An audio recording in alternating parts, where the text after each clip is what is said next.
ذاکر ساحل YouTube channel پر آپ کا خیر مقدم ہے۔ پروگرام کو پیش کر رہے ہیں اور پوری توجہ اور انہماک کے ساتھ آپ لوگ سن بھی رہے ہیں، اور جس طریقے سے یہ بچے اپنے پروگرام کو پیش کر رہے ہیں، محسوس یہ ہوتا ہے کہ ان بچوں کے اوپر ان کے اساتذہ کی خاصی محنت ہے۔ اللہ رب العزت ان تمام بچوں کو قرآن علوم سے آراستہ فرمائیں۔ اب میں اس کے بعد شہزان اور محمد ریحان کو دعوت دیتا ہوں، یہ دونوں طالب علم آئیں اور اپنے پروگرام کو پیش کریں۔ السلام علیکم ورحمۃ اللہ وبرکاتہ۔ وعلیکم السلام ورحمۃ اللہ وبرکاتہ۔ شہزان بھائی، 8:10 ہو رہی ہیں، ابھی تک تم مدرسے میں پڑھنے کے لیے نہیں گئے ہو؟ بھیا تم ہمیشہ پڑھنے کی رٹ لگائے رہتے ہو، آخر پڑھنے سے کیا ہوتا ہے؟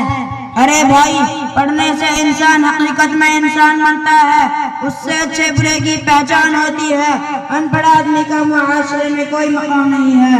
اچھا بھائی، جب یہ بات ہے تو پھر میں پڑھوں گا، لیکن اچھے برے کی پہچان کون سے علم سے ہوتی ہے؟ ذرا وہ مجھے بتلا دیجئے۔ شہزان بھائی، یہ فائدہ دینی تعلیم سے ہوتا ہے، جس کو ہمارے نبی حضرت محمد صلی اللہ علیہ وسلم نے سیکھنا فرض قرار دیا ہے۔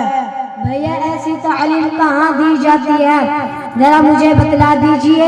یہاں سے تھوڑی دور وینے نگر کے پاس پارٹ نمبر 3 ہے، وہاں ایک مدرسہ ہے جس کا نام جامعہ رحمانیہ باب القرآن ہے۔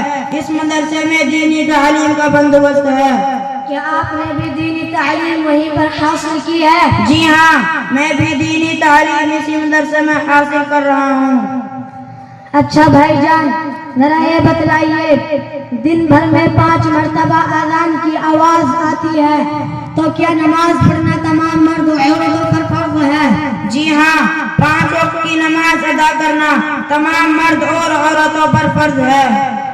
لیکن بھیا، اپنے محلے میں تو کئی لوگ ایسے ہیں جو جمعہ کی تو کیا سال بھر میں عید کی نماز کے لیے بھی نہیں جاتے، تو کیا نماز ان پر فرض نہیں ہے؟ میرے بھائی، نماز تو سب پر فرض ہے، نماز کسی کے لیے معاب نہیں ہے۔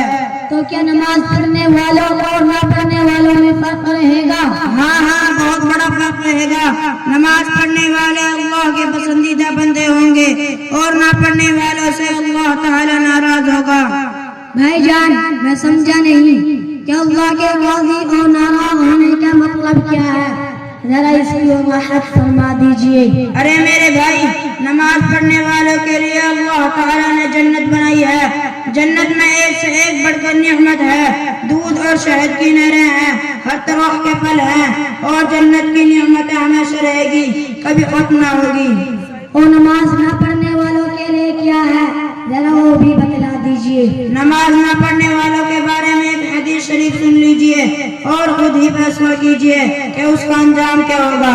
حدیث شریف میں آتا ہے کہ جس نے جان بوجھ کر ایک وقت کی نماز چھوڑ دی، اس کو 1,88,000 بار جہنم میں رکھا جائے گا۔ اللہ اکبر، اللہ میری توبہ۔ یہ بھی کان کھول کر سن لیجئے کہ دوزخ کا سب سے ہلکا عذاب یہ ہے کہ اس کو جہنم کی جوتیاں پہنائی جائیں گی، جس سے اس کا دماغ ہانڈی کی طرح جوش مارے گا۔ آیات کے پل میں بھائی جان، یہ تو بہت خطرناک بات آپ نے بتلائی ہے۔ اب تو میں بھی کبھی نماز نہیں چھوڑوں گا اور دینی تعلیم بھی حاصل کروں گا۔ بس اللہ سے دعا کیجیے کہ اللہ تعالیٰ میری پہلی کوتاہیوں کو معاف فرما دے۔ اچھا چلتے ہیں، السلام علیکم ورحمۃ اللہ وبرکاتہ۔ وعلیکم